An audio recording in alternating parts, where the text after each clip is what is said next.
மகிமை உண்டாவதாக. இந்த 18வது நாள் வந்திருக்கிற உங்களை ஒவ்வொருவரையும் ஆண்டவராய் இயேசு நாமத்தில் வாழ்த்துகிறேன், வரவேற்கிறேன். கர்த்தருடைய திருநாமம் மகிமைப்படுவதாக. ஆமென். இந்த நாளுக்கப்பட்ட தலைப்பு என்ன? ஸ்தோத்திரம். சாயங்காலமும் விடியற்காலமும் என்ற தலைப்பிலே நாம் கொடுக்கப்பட்ட வார்த்தையை வாசிக்கலாம். சங்கீதம் 30ஆம் அதிகாரம் 5ஆம் வசனத்தை வாசிக்கலாம். அவருடைய கோபம் ஒரு நிமிஷம், அவருடைய தயவோ நீடிய வாழ்வு. சாயங்காலத்தில் அழுகை தங்கும், விடியற்காலத்திலே களிப்புண்டாகும். அந்த வசனத்தின் மேல கை வைத்து ஜெபிக்கலாம். பரிசுத்தமுள்ள நல்ல பிதாவே, இந்த வசனத்தின் மூலம் 30ஆம் சங்கீதத்தின் மூலம் எங்களோடு பேசும் வந்திருக்கிற ஒவ்வொரு ஜனத்தாரோடும் நீர் இடைபடுவீராக. மது திவ்ய வார்த்தைகள் எங்களுக்கு நேராய் வரட்டும். ஆசீர்வதியும் இயேசுவின் நாமத்தில் பிதாவே, ஆமென். அல்லேலூயா. ஆண்டவருடைய சுபாவத்தையும் நம்முடைய சூழ்நிலையும் இங்கே சங்கீதக்காரன் பதிவு செய்கிறார். ஆண்டவருடைய கேரக்டர், அந்த குணம் எப்படிப்பட்டது என்றால், அவருடைய கோபம் ஒரே ஒரு நிமிஷம். அல்லேலூயா. அவருடைய தயவோ நீடிய வாழ்வு. இதெல்லாம் ருசிச்சு எழுதியிருக்கிறாருங்க. ருசி பார்த்து அவர் கோபத்தை பார்க்குறாரு. கொஞ்ச நேரம் தானே அவருடைய கோபம். அதுக்கப்புறம் பார்த்தா அவருடைய தயவு, ஃபேவர், நீடிய வாழ்வு என்று சொல்லி ஆண்டவருடைய ஒப்பற்ற நிகரற்ற குணத்தை தேவன் நமக்கு இங்கே சங்கீதக்காரன் மூலம் நமக்கு எழுதி வைத்திருக்கிறார். அல்லேலூயா. ஆமென். ஸ்தோத்திரம். கோபம் பாருங்க, நான் அடிக்கடி சொல்லுவேன், இடி மின்னல்லாம் எவ்வளோ நேரம் தான்? ஒரு ஃபியூ செகண்ட்ஸ் தான். அதுக்கப்புறம் அது எங்கே போகுதுன்னே தெரில. எப்போவுமே இடிச்சிட்டே இருக்கா, எப்போவுமே மின்னல் வெட்டிக்கிட்டே இருக்கா, எப்போவுமே மழை பெஞ்சிட்டே இருக்கா, எப்போவுமே பூமி எதிர்ச்சியா, எப்போவுமே பூகம்பமா, எப்போவுமே சுனாமியா. இப்போ இயற்கையிலிருந்து தேவன் தன்னுடைய குணங்களை நமக்கு ஆண்டவர் பதிவு செய்கிறார். அல்லேலூயா. கோபம் ஒரு நிமிஷம்தான், அவருடைய தயவோ நீடிய வாழ்வு. ஆமென். இதை உணர்ந்த சங்கீதக்காரன் சொல்லுகிறார், இதை அப்படியே ஸ்தோத்திரம் இயற்கையோடு கம்பேர் பண்ணுறார். சாயங்காலம் ஒரு அழுகை இருக்குமானால் அழுகை தொடர்ந்து கொண்டிருக்காது. சாயங்காலத்தை தொடர்ந்து ஒட்டியே ஒரு காலம் வருகிறது, அது விடியல் காலம். அல்லேலூயா. விடியற் காலத்திலே களிப்பு உண்டாகும். ஆமென். உங்களுடைய வாழ்க்கையில் ஒருவேளை நீங்கள் அழுது கொண்டே இருந்திருக்கலாம். இந்த வசனத்தை கேட்கிற உங்களுடைய வாழ்க்கையிலே கலக்கங்கள் இருந்து கொண்டே இருக்கலாம். இதற்கு ஒரு முடிவே வராதா என்று ஸ்தோத்திரம் கலக்கத்தோடு வந்திருக்கிற தேவஜனமே, இன்றைக்கு ஆண்டவர் பலிபீடத்திலிருந்து பேசுகிறார். ஸ்தோத்திரம். சாயங்காலத்திலே அழுகை தங்கும், விடியற் காலத்திலே களிப்பு உண்டாகும். ஆமென். ஸ்தோத்திரம். எல்லாம் அது அப்படி இணைந்து தான் இருக்கு பாருங்க. அழுகையோடு சேர்ந்து நகைப்பும் இருக்கிறது. இத்தனை காலங்களை நம்ம பார்த்தோம், அப்படி தானே? பிறப்போடு சேர்ந்து இறப்பும் ஒட்டிக்கிட்டே வரும். ஆமென். நடுவது, பிடுங்குவது, கொல்லுவது, குணமாக்குவது, இடிப்பது, கட்டுவது, இந்த முரண்பாடான எல்லாம் ஒன்றை ஒன்று பிணைந்து காணப்படும், பிரிக்கவே முடியாது. சோத்திரம். கட்டுகிறதே வாழ்க்கையா? இல்லை. இடிப்பது கூட ஒரு வாழ்க்கை தான். இடித்ததை போய் கொட்டுறது ஒரு இடத்துல, சோத்திரம் கொட்டுறது திருப்பி வந்து இடிக்கிற இடத்துல கொண்டு வந்து கட்டுறதுக்கு யூஸ் பண்ணுறாங்க பாருங்க. அப்படி முரண்பாடான எல்லாம் பின்னி பிணைந்து காணப்படுகிறது நம்முடைய வாழ்விலே. அல்லேலூயா. சிநேகிக்க, பகைக்க, மௌனமாக இருக்க, பேச, ஆக அழுகை தொடர்ந்து அழுகையா? இல்லை. களிப்பின் நாட்களை ஆண்டவர் நமக்கு வைத்திருக்கிறார். ஆமென். ஆக வீப்பிங் அது எதா மாறும் அப்படின்னா ஜாய். ஹல்லேலூயா. இதை சங்கீதக்காரன் தாவீது நமக்காக எழுதி வைத்திருக்கிறார். எந்த நாளில் இது எழுதப்பட்டது என்று தலைப்பை வாசிக்கலாம். என்ன தலைப்பு வாசிங்க? கிரக பிரதிஷ்டையின் பாட்டாகிய தாவீதின் சங்கீதம். தாவீதுக்கு கேதுரு மரத்தினால் ஒரு வீட்டை கட்டினார்கள். ஃபுல்லா வுட் ஹவுஸ். அந்த வுட் ஹவுஸ் கட்டி அதோட பிரதிஷ்டையின் நாள் வந்தது. அந்த நாளில் சமஸ்த அந்த ஜனங்களை கூடியிருக்கிற பரிசுத்தவான்களெல்லாம் அழைக்கிறார், தன்னோடு சேர்ந்து துதிக்கும்படி. தன்னுடைய வாழ்நாளில் நடந்த துயர சம்பவங்கள், துக்கமான காரியங்கள் எல்லாவற்றையும் அந்த வீடு பிரதிஷ்டையில் ஷேர் பண்ணுறார் பாருங்க. வீடு பிரதிஷ்டையில் என்னெல்லாம் நம்ம நினைக்கணும், தேவன் நம்மை நடத்தி வந்த பாதைகளை நினைக்க வேண்டும் என்று அழகாக பதிவு செய்திருக்கிறார். அல்லேலூயா. ஆமென். அங்கே எல்லாம் பரிசுத்தவான்கள் கூடி அந்த வீட்டை பிரதிஷ்டை செய்தார்கள். 4ஆம் வசனத்தை வாசிங்க. எல்லாரையும் எப்படி அழைக்கிறார் பாருங்க. கர்த்தருடைய பரிசுத்தவான்களே, கர்த்தருடைய பரிசுத்தவான்களே, அவரை கீர்த்தனம் பண்ணி அவருடைய பரிசுத்தத்தின் நினைவு கூறுதலை கொண்டாடுங்கள். கொண்டாடுங்கள் அப்படிங்கிறார். Celebrate his holiness. அவருடைய பரிசுத்தத்தின் நினைவு கூறுதல் எல்லாம் கொண்டாடுவோம். ஆண்டவர் எத்தனை பரிசுத்தமானவர், பரிசுத்தமுள்ள தேவன். நீங்க எல்லாரும் சேர்ந்து என்னோடு தேவனை கீர்த்தனம் பண்ணுங்கள். அல்லேலூயா, ஆமென், ஸ்தோத்திரம். இங்கே பார்த்தீங்கன்னா அந்த கிரக பிரதிஷ்டையில் அவருடைய அந்த வீடு பாலுகாச்சுன்னு சொல்கிறோம், நம்ம புண்ணியார்ச்சனை அப்படிலாம் சொல்கிறோம். அந்த நாளிலே அவர் ஜனங்களுக்கு தன்னுடைய கடந்து வந்த பாதையெல்லாம் சொல்லி அவர் துதிக்கிறார். ஆமென். நம்ம எப்போவுமே கடந்து வந்த பாதையை மறந்தே போய்விடக்கூடாது. அல்லேலூயா. ஒருவேளை இப்பொழுது நீங்கள் நல்ல பிளஸ்டாக இருக்கலாம், நல்லது, சந்தோஷம், அது அப்படியே நிரந்தரமாக இருக்கட்டும். கர்த்தர் உங்களை அதிகமாக வாழ்த்துகிறார். ஆனால் கடந்து வந்த பாதையை நம்ம மறக்கவே கூடாது. ஆமென். நமக்கு நேரிட்ட சோதனைகள், நமக்கு நேரிட்ட துக்கங்கள், நெருக்கடிகள், ஆமென், சோத்திரம், ஏளனங்கள், பரியாசங்கள், நாம் பட்ட கஷ்டங்களை மறந்துடக்கூடாதுங்க. அவர் என்னெல்லாம் கஷ்டப்பட்ட அப்படிங்கிறதையும் சொல்கிறாரு. அதே நேரத்தில் தன்னுடைய ஆசீர்வாதத்தையும் சொல்கிறார். எல்லா நேரத்திலும் நாம் கர்த்தரை சார்ந்து கொள்ள வேண்டும். அல்லேலூயா. 6ஆம் வசனத்தை வாசிங்களேன். அவர் பிளஸ்டாக இருக்கிறப்ப, நல்ல ஆசீர்வாதமாக இருக்கிறப்ப அவர் சொல்கிற வார்த்தையை வாசிக்கலாம். நான் ஒரு காலம் அசைக்கப்படுவது இல்லை என்று என் வாழ்விலே சொன்னேன். என் வாழ்விலே சொன்னேன். Hallelujah. I shall never be moved அப்படிங்கிறார். வாழ்வுன்னு போட்டிருக்கு. ஆங்கிலத்தில் எடுத்து பார்த்தா நவ் இன் மை ப்ராஸ்பரிட்டி, செழிப்பாக இருக்கிறப்ப, ஆசீர்வாதமாக இருக்கிறப்ப நான் சொன்னேன், நான் ஒரு காலம் அசைக்கப்படுவதில்லை. அல்லேலூயா. ஆக சோத்திரம், ஆசீர்வாதத்தையும் சொல்றாரு. அந்த கிரக பிரதிஷ்டையில் அவர் தன்னை ஆண்டவர் நடத்தி வந்த பாதையும் சொல்றார். கிரக பிரதிஷ்டை நடத்தணும் கண்டிப்பாக, அது நடத்தாமல் இருக்கக்கூடாது. புதிய வீடு கட்டும்போது அதை நடத்தணும். நடத்தலைன்னா தப்புன்னு சொல்லி பழைய ஏற்பாட்டில் ஒரு வசனம் இருக்குது, வாசிக்கலாம். உபாகமம் புஸ்தகத்தில் 20ஆம் அதிகாரம் 5ஆம் வசனம். அன்றியும் அதிபதிகள் ஜனங்களை நோக்கி புது வீட்டை கட்டி அதை பிரதிஷ்டை பண்ணாதிருக்கிறவன் எவனோ அவன் தன் வீட்டுக்கு திரும்பி போக கடவன். அவன் யுத்தத்திலே செத்தால் வேறொருவன் அதை பிரதிஷ்டை பண்ண வேண்டியதாகும். பண்ணாதிருக்க கூடாது, கண்டிப்பா பண்ணணும். நீ பண்ணலன்னா அந்த வீட்டை வாங்குறவன் அடுத்தவன் பண்ணுவான். அது தேவையா அப்படிங்கிறாங்க. ஆக இது ஒரு எச்சரிப்பு. யாராவது புது வீடு இல்லாமல் இருந்தால் கர்த்தர் உங்களுக்கு தருவார். அல்லேலூயா. விசுவாசிக்கிறீங்களா? இந்த 18வது நாள் வீட்டை குறித்து நீங்கள் வாரத்தோடு வந்திருக்கலாம். புது வீட்டை கர்த்தர் உங்களுக்கு தருவார். ஆமென். அந்த நாளில் இந்த 30ஆம் சங்கீதத்தை வாசிங்க. ஆமென். கிரக பிரதிஷ்டை பண்ணுங்க.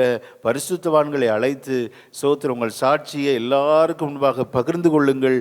இது தேவனுடைய கட்டளை. அல்லேலூயா.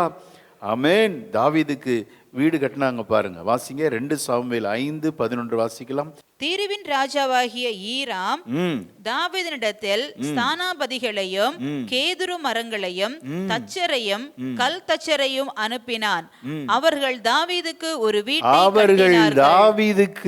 ஒரு வீட்டை கட்டினார்கள். அல்லேலூயா. அப்போ கேதுரு மரத்தினால், அதனாலதான் அந்த வீட்டில் படுத்திருக்கிறப்ப ஒரு நாள் சொல்றாரு, நான் இப்படி மச்சு பாவப்பட்ட வீட்டில் படுத்திருக்கும் போது உமது உடன்படிக்கை பட்டி கூடாரத்தில் இருக்கிற ஆண்டவரே, உமது உடன்படிக்கை பட்டிக்கு ஒரு ஆலயத்தை கற்றவரை நான் கட்டில படுக்கவே மாட்டேன்னு முடிவு பண்றார். அல்லேலூயா. அப்போ கேதுரு மரத்தினால் ஒரு வீடை அவர்கள் பிரதிஷ்டை செய்யும் போது பக்தன் வாயை திறந்து தன்னுடைய நடத்தி வந்த பாதைகளை அவன் சொல்லுகிறான். வாசிக்க கேட்போம். 1ஆம் வசனத்தை வாசிக்கலாம். என்னெல்லாம் சொல்றார் பாருங்க. கர்த்தாவே என் சத்துருக்கள் என்னை மேற்கொண்டு மகிழ ஒட்டாமல் நீர் என்னை கை தூக்கி எடுத்தபடியால் நான் உம்மை போற்றுவேன். I will extol you, Lord, for you have lifted me up. நீங்க என்ன சோத்திரம் கை தூக்கி எடுத்து நிறுத்திருக்கிறீங்கப்பா. சத்துருக்கள் என்னை மேற்கொள்ள விட்டாமல் என்னை பாதுகாத்தீர். அல்லேலூயா. ஆமென். விசுவாசிக்கிறீங்களா? சோத்திர, சத்துருக்கள் உங்களை மேற்கொள்ள தேவன் அனுமதிக்கவே மாட்டார். ஆமென். அதை நினைத்து நன்றியுள்ள இருதயத்தோடு தேவ சமூகத்தில் அந்த கிரக பிரதிஷ்டையின் நேரத்தில் சொல்றார். ஆமென். சோத்திர, விசேஷமாக சவுல் வீட்டார் அவனை 22 விசை கொல்ல முற்பட்டார்கள். 22 தடவை ஒருத்தர் கொல்ல வந்தால் எப்படி இருக்குங்க? அப்படி சத்துரு மேற்கொண்டு மகிழ ஒட்டாமல் தேவன் என்னை கை தூக்கி எடுத்தபடினால் நான் உம்மை போற்றுவேன். அல்லேலூயா. அவர் எல்லா இடத்துல எழுதுறப்ப சவுல் வீட்டார்லாம் சொல்ல மாட்டார், காமனாக தான் சொல்லுவார்.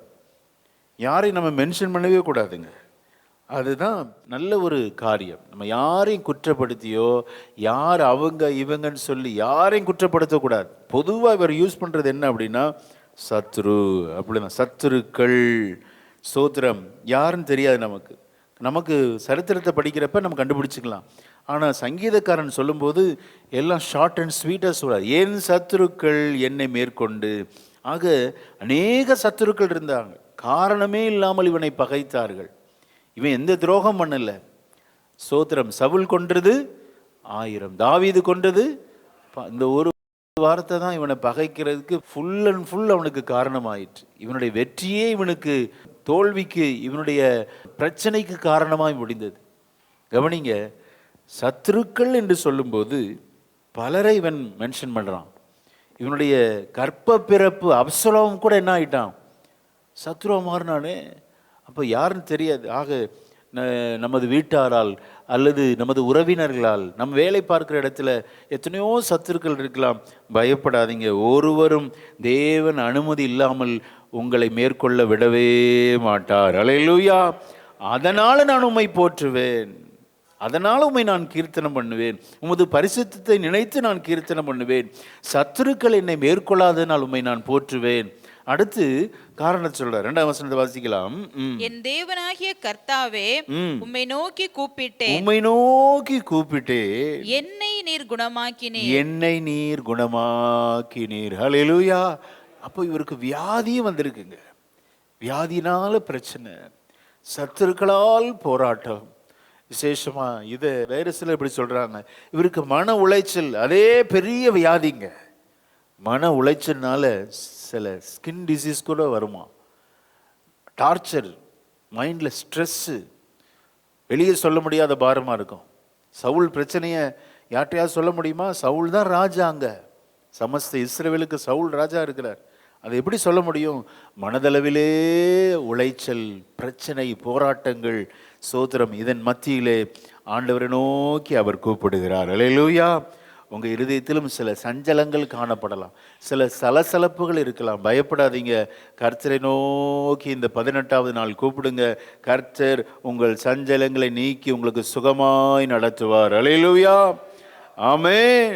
வியாதியை நீக்கினபடியினால் நான் உம்மை ஸ்தோத்தரிக்கிறேன் அப்படிங்கிறார். சத்துருக்கள் என்னை மேற்கொள்ளாததினால் நான் உம்மை போற்றுவேன், உம்முடைய பரிசுத்தத்தின் நிமித்தம் நான் உம்மை கீர்த்தனம் பண்ணுவேன் அப்படிங்கிறார். பாருங்க, என்னுடைய வாழ்க்கை முழுவதும் துதியினால் அவருடைய வாய் நிறைந்து இருக்கிறது. ஆமென். எத்தனை பேர் சோத்திரம் எல்லாம் வேலை செய்கிறப்ப நீங்கள் நல்ல ஸ்தோத்திரம் பண்ணணும், நல்ல ஸ்தோத்திரம் பண்ணுங்க. அந்த நோய் மாறும், உங்களுடைய மன உளைச்சல் மாறும். ஸ்தோத்திரம். உங்கள் சத்துருக்களை தேவன் மேற்கொள்ள விடவே மாட்டார். அல்லேலூயா. இதுதான் ஆசீர்வாதத்தின் திறவுகோல். ஆமென்.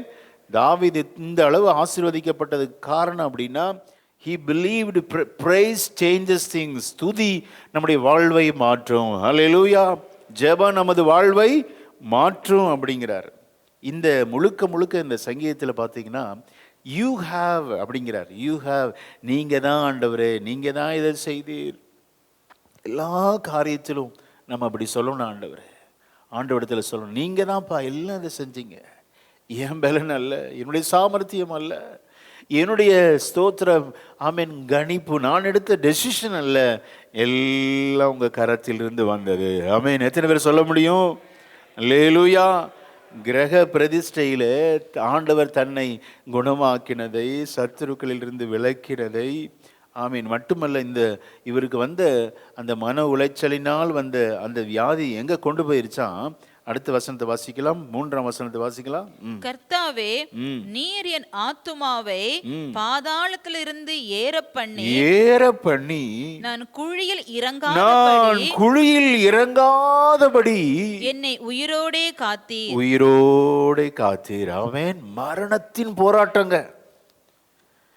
இன்னைக்கு ஆண்டவருக்கு ஒரு சிலருக்கு உங்கள் மரண போராட்டத்தில் எக்ஸ்டெண்ட் பண்ணி இருக்கிறாரு. கிருபையாய் உங்கள் வாழ்நாளை கூட்டி கொடுத்திருக்கிறார். ஆமென். அப்போ எவ்வளோ நன்றி உள்ளவங்களாக இருக்கணுங்க. எவ்வளோ ஆண்டவருக்கு தேங்க்ஸ் சொல்லணும். மரண போராட்டத்திலிருந்து பாதாளத்துக்கு போய் நான் சேர வேண்டியது, ஆனால் கிருபையா என்னை தூக்கி எடுத்தீர், அதற்காக உமக்கு நன்றின்னு சொல்லி எல்லார் முன்பாக ஆசீர்வாதத்தின் நேரத்தில் கடந்து வந்த பாதைகளை நினைத்து கர்த்தருக்கு மகிமைப்படுத்துகிறார். அல்லேலூயா. எல்லா பரிசுத்தவான்கள் என்னோட கீர்த்தனம் பண்ணுங்க அப்படிங்கிறார். கீர்த்தனைகளினாலும் பாடலினாலும் துதியினாலும் ஸ்தோத்திரங்களினாலும் தேவனை மகிமைப்படுத்துங்கள். ஆமேன். அந்த சொல்றார், இதெல்லாம் உணர்ந்து அவருடைய கோபம் ஒரு நிமிஷம்தான். ஆமேன். அவருடைய தயவோ நீடிய வாழ்வு. நம்முடைய வாழ்க்கையில சாயங்காலம் ஒன்று உண்டானால் விடியற்காலம் என்ற ஒன்று உண்டு அப்படிங்கிறார். பார்த்தீங்களா? அப்போ அழுகையே நிரந்தரம் அல்ல, சோத்திரம். கண்ணீரே நிரந்தரம் அல்ல, துக்கமே நிரந்தரம் அல்ல. அதை அடுத்து ஒரு வரப்போகிறது களிப்பு. ஆமேன். வீப்பிங் பிகம்ஸ் ஜாய் அப்படிங்கிறார். அடுத்து பாருங்க, ஸ்தோத்திரம். இவர் சொல்ற அந்த ஆசீர்வாதமான நாட்களிலே, என் வாழ்விலே, நவ் இன் மை ப்ராஸ்பரிட்டி, செழிப்பான நாளில் இவர் சொல்றாரு, நான் அசைக்கப்படுவதில்லைன்னு சொல்றாரு. வாசிங்க, 7ஆம் வசனத்தை வாசிக்கலாம், தொடர்ந்து வாசிங்க. கர்த்தாவே, உம்முடைய தயவினால் நீர் என் பர்வதத்தை திடமாய் நிற்க பண்ணி இருந்தீர். என் வாழ்க்கையை தூக்கி நிறுத்தினீங்க ஆண்டவர். எல்லாம் உங்க ஃபேவர். அல்லேலூயா. தயவு. ஆனா ஒன்னு புரிஞ்சுக்கிட்டாரு, அப்படி தயவுன்னு நினைச்சு இருதயத்தில் சின்ன ஒரு பெருமை வந்தாலும், ஸ்தோத்திரம், உமது முகத்தை மறைக்க பண்ணுகிறீர். தொடர்ந்து வாசிங்க. உமது முகத்தை நீர் மறைத்து கொண்ட போதோ நான் கலங்கினவன் ஆனேன். நான் கலங்கினவன் ஆனேன். அல்லேலூயா. அதுக்கப்புறம் இவருக்கு ஃபுல்லாவே சக்சஸா, நம்ம வாழ்க்கை எப்பவுமே வெற்றியா அப்படின்னா அடுத்தடுத்து ஒன்று தோல்வி வரதான் செய்யும். இவர் நல்ல சிங்காசனத்தில் வந்து அமர்ந்தாச்சு, பிரச்சனை இல்லைன்னு நினச்சா இப்போ யார் பிரச்சனை வர்றா? கர்ப்ப பிறப்பு. அப்சலோம் தன் வீட்டாரே தனக்கு சத்துருவாகிறார். எவ்வளோ ரகசிய திட்டமிட்டு அப்பாவுடைய அந்த சிம்ஹாசனத்தை அவன் பிடிக்கிறான் பாருங்க. ஆக நம்ம வாழ்க்கையில் ஒன்று முடிஞ்சு இன்னொன்று வெற்றி வந்த உடனே நம்ம கர்வம் கொண்டுறக்கூடாது ஒருபோதும். அடுத்து என்ன பிரச்சனை வரும் நமக்கு தெரியவே தெரியாது. தேவனுடைய தயவை நாம் சார்ந்து கொள்ள வேண்டும். அல்லேலூயா. ஆமென். இப்பதான் சொல்றார், நான் ஒரு காலம் அசைக்கப்படுவதில்லை என்று என் வாழ்விலே சொன்னேன். என்னுடைய பர்வதத்தை போல என்னை உயர்த்தினீர் ஆண்டவரே, ஆனால் திடீரென்று உமது முகத்தை நீர் மறைத்து கொண்டீர், கலங்கி போகிறேன். இப்போ அடுத்த பிரச்சனையை சொல்றார். வாழ்க்கையில் அவருடைய இந்த மேடு பள்ளங்கள் எல்லாம் சொல்லி அந்த கிரக பிரதிஷ்டையில எல்லாரையும் துதிக்கும்படி அழைக்கிறார். அல்லேலூயா. அடுத்து இவருக்கு என்ன பிரச்சனை? 8ஆம் வசனத்தை வாசிங்க. நான் குழியில் இறங்குகையில் என் இரத்தத்தால் என்ன லாபம் உண்டு? என்ன லாபம் உண்டு? புழுதி உம்மை துதித்து உமது சத்தியத்தை அறிவிக்குமோ? இவர் ஒன்ன புரிச்சுக்கிட்டாருங்க. என் வாழ்க்கையில இந்த ஜீவன் இருக்கிற வரைதான் நான் ஆண்டவரை துதிக்க முடியும். நான் மரித்து விட்டால் ஆண்டவரை துதிக்கவே முடியாது என்று அவர் எல்லாருக்கும் முன்பாக சொல்லுகிறார். ஆமென். தாவீது கீத வாத்தியங்களை அவரே மேக் பண்ணியிருக்கிறார். தனிமையாக இருக்கும்போது அந்த இன்ஸ்ட்ருமெண்ட்டை, அதுக்கு ஒரு வசனம் இருக்கு, ஸ்தோத்திரம், அவரே உருவாக்கின அந்த நரம்பு வீணைகள் எல்லாம், கிட்டார் எல்லாம் அவரே பண்ணியிருக்கிறார். அவருடைய வேலையை முழுவதும் என்னதான்? பிரேஸ் அண்ட் வர்ஷிப் தான். தனியாக இருக்கும்போது ஆண்டவரை துதித்து கொண்டே இருப்பது தாவீதினுடைய அனுபவம். ஸ்தோத்திரம். ஒன்றை புரிந்து கொண்டார், இந்த துதிக்கிறது, தேடி வர்றது, 21 நாள் வர்றதெல்லாம் இந்த ஜீவன் இந்த சரீரத்தில் இருக்க மட்டும்தான். அல்லேலூயா. நான் குழியில் போயிட்டா ஆண்டவரை துதிக்கவே முடியாது. தேவஜனம் ஒன்றை புரிந்து கொள்ளுங்கள், இந்த சரீரத்தில் ஜீவன் இருக்கும் வரை எப்படியாவது முயற்சி எடுத்து கர்த்தரை துதிக்க பழகுங்கள். அல்லேலூயா. சொல்றார், புழுதியில உம்மை துதித்து உமது சத்தியத்தை அறிவிக்குமோ அப்படிங்கிறார். ஆக குழியில இறங்கிட்டா முடிஞ்சிருச்சு அப்படி சொல்லிட்டு சொல்றார். வாசிங்க, 9ஆம் வசனத்தை வாசிக்கலாம். கர்த்தாவே, நீர் எனக்கு செவி கொடுத்து என் மேல் இரக்கமாயிரும்.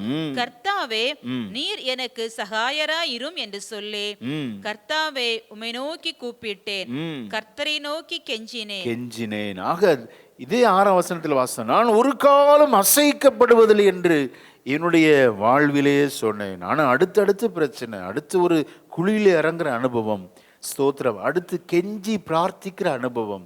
எல்லா சூழ்நிலையிலும் நாம் கர்த்தரையே சார்ந்து கொள்ள வேண்டும். அல்லேலூயா.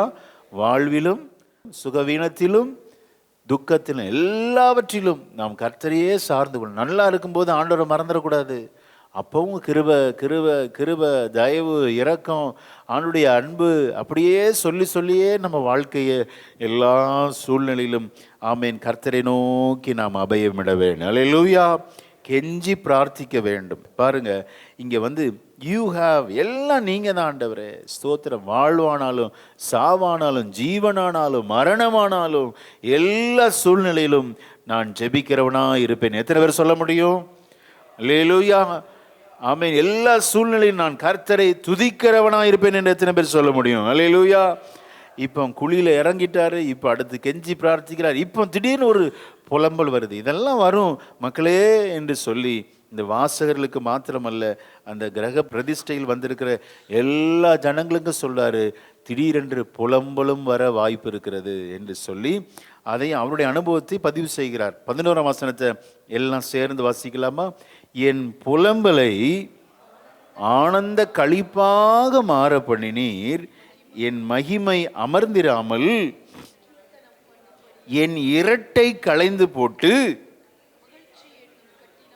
என்னை இடைகட்டினீர். அல்லேலூயா. ஆமென். ஸ்தோத்திரம். என் புலம்பல், மோர்னிங் இன்டு டான்சிங். தமிழில் ஆனந்த களிப்புன்னு போட்டிருக்கு, ஆனால் ஆங்கிலத்தில் பார்த்தீங்கன்னா டான்சிங். ஆக புலம்பல், ஆமென், அது நடனமாக மாற பண்ணுவார். பயப்படாதீங்கிறார். அல்லேலூயா. ஆமென். இரட்டு உடுப்புனா துக்கத்தில் இருக்கிறப்ப தான் அந்த சாக்லாத்னு சொல்லுவாங்க. பெரிய ஒரு அந்த ட்ரெஸ்ஸை பார்த்தாலே கண்டுபிடிச்சிடலாம். அவங்க போட்டிருக்க ட்ரெஸ்ஸை பார்த்தாலே இது ஏதோ ஒரு ராஜா துக்கத்தில் இருக்கிறாரு. சாக்கு ஆடை அணிந்து, சாக்லாத், அந்த இரட்டு. அப்போ அவர் சொல்லாரு, நான் புலம்பிக் கொண்டே இருந்தேன் ரெட்டை உடுத்தி, ஆனால் ஆனந்த களிப்பாக மாறின போது மகிழ்ச்சி என்னும் ஆடை எனக்கு உடுத்து வைத்தீர். அல்லேலூயா. ஆமென். கிரக பிரதிஷ்டையில் சொல்ல இருப்பார். இந்த காலை வெளியில் 18ஆம் நாள் வந்திருக்கிற உங்களுக்கும் ஆண்டவர் சொல்லுகிறார், உன்னுடைய துக்கம் சந்தோஷமாய் மாறும். விசுவாசிக்கிறீங்களா? உங்கள் புலம்பலை கர்த்தர் ஆனந்த களிப்பாக மாற்றுவார். உங்கள் ரெட்டு உடுப்பை ஆண்டவர் சோத்திரம் மகிழ்ச்சி என்னும் கட்டினால் உங்களை அலங்கரிப்பார். அல்லேலூயா. ஆமென். இது நடக்குங்க. இது விசுவாசிங்க. இது அப்படியே உங்களுக்கு நடக்கும். ஆமென். ஆக ஸ்தோத்திரம். நம்முடைய வியாதி குணமடையும், அழுகை ஆமீன் களிப்பாக மாறும், புலம்பல் ஆனந்த களிப்பாக மாறும். பயப்படாதீங்க, சோர்ந்து போகாதீங்க. இந்த 21 நாட்கள் ஆண்டவரை தேடி வந்தது நமக்கு ஒரு பெரிய பலனை கொண்டு வரும். அல்லேலூயா. ஆமென். ஸ்தோத்திரம். இது ஒரு நாள் வீண் போகாதுங்க. உங்கள் இருதயத்தில் அநேக கேள்விகள் வரலாம், சந்தேகம் வரலாம். ஆண்டவர் இப்படி ஸ்தோத்திரம் இந்த காரியங்கள் தேடி வந்தது, ஜெபித்தது, உபவசித்தது, கண்ணீர் விட்டதெல்லாம் வீணாகி விடுமோ என்று ஆமீன் அச்சப்படலாம். பயப்படாதீங்க. ஆண்டவரை தேடினவர்களுக்கு கர்த்தர் குறையே வைக்க மாட்டார். ஆமேன். நான் இருக்கிறவரை நான் இன்னும் ஆண்டவரை துதிப்பேன். அல்லேலூயா. நான் குழியில் இறங்குகையில் என் இரத்தத்தால் என்ன லாபம் உண்டு? புழுதி உம்மை துதிக்குமோ? அல்லேலூயா. டெட் பாடியை துதிக்குமா?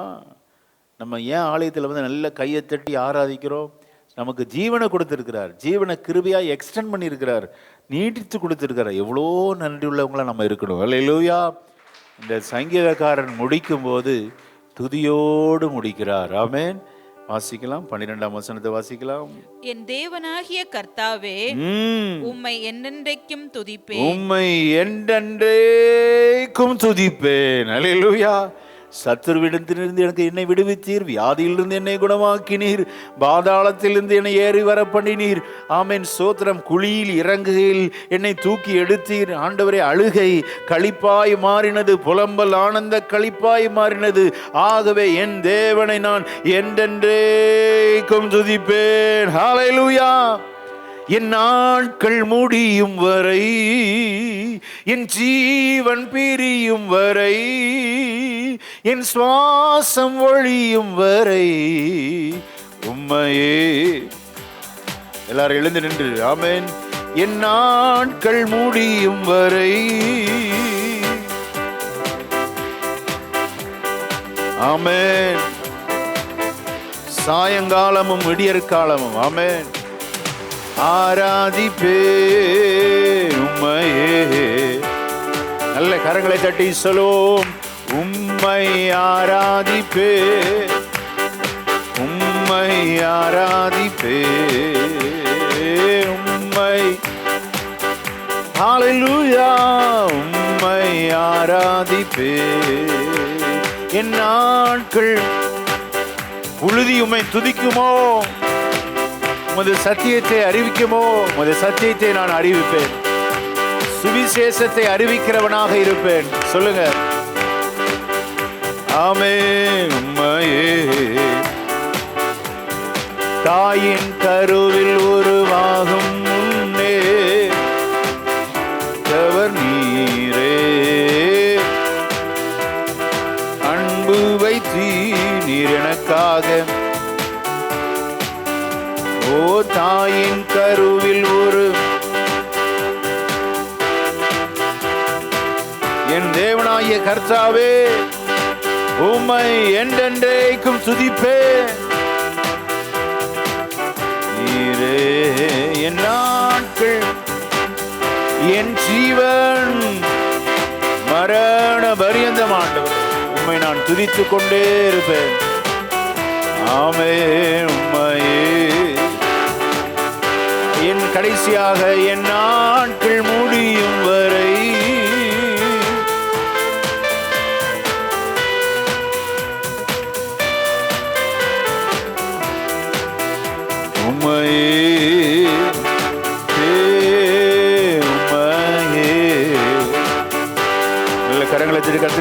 புலம்பலை ஆனந்த களிப்பாக மாற்றுவார், அழுகை களிப்புண்டாகும். ஆமென். ஸ்தோத்திரம். அவருடைய தயவோ நீடிய வாழ்வு. பரிசுத்தமுள்ள நல்ல பிதாவே, இந்த அருமையான 18ஆம் நாளுக்காக நன்றி செலுத்துவோம். நீர் எங்களோடு பேசின நல்ல வார்த்தைகளுக்காக ஸ்தோத்திரம். தொடர்ந்து உமது பிள்ளைகள் 21 நாட்கள் வந்து கொண்டிருக்கிறாங்க சுவாமி. ஒவ்வொருவரையும் ஆசீர்வதிங்க ஆண்டவரே. ஸ்தோத்திரம். பேர் பேராக தொட்டு அவர்களை ஆண்டவர் குணப்படுத்துவீராக. வியாதிகள் மறையட்டும். சத்துரு ஒருபோதும் அவர்களை மேற்கொள்ள அனுமதிக்காதீங்கப்பா. ஆண்டவர் இங்கே வந்திருக்கிற ஒவ்வொருடைய குடும்பத்தையும் நீர் வேலி அடைப்பீராக. சத்துரு தொடக்கூடாது ஆண்டவரே. ஆண்டவரே, வியாதி அவர்களை அணுகக்கூடாதப்பா. எல்லா வியாதிக்கும் விக்கினங்களுக்கும் விலக்கி காப்பீராக ஆண்டவரே. அழுகை களிப்பாக மாறட்டும், புலம்பல் ஆனந்த களிப்பாக மாற்றுங்கப்பா. நாங்கள் இந்த நாள் 18வது நாளில் இந்த நாள் முடியும் இரவு வரை ஆண்டவர் உம்மை துதித்து கொண்டே இருக்க எங்களுக்கு கிருபை செய்யுங்கப்பா. எல்லா புலம்பலும் ஆனந்த களிப்பாய் மாறட்டும். இங்கே வந்திருக்கிற ஒவ்வொருவரையும் அற்புத சாட்சியாய் நிறுத்துங்க சுவாமி. எங்களை தாழ்த்துகிறோம். நீர் மகிமைப்படும். இங்கே வந்திருக்கிற ஒவ்வொருவருக்கும் நல்ல ஒரு சொந்த வீடை தாங்க ஆண்டவரே. அப்பா, அவர்கள் இந்த 30ஆம் சங்கீதத்தை சாட்சியாக அறிவிக்கட்டும் ஆண்டவரே. கிரக பிரதிஷ்டை செய்து அதை ஆண்டவரே பாடலாக பாட உதவி செய்யுங்க. கிருபைக்கு அர்ப்பணிக்கிறோம் இயேசுவின் நாமத்தில் பிதாவே.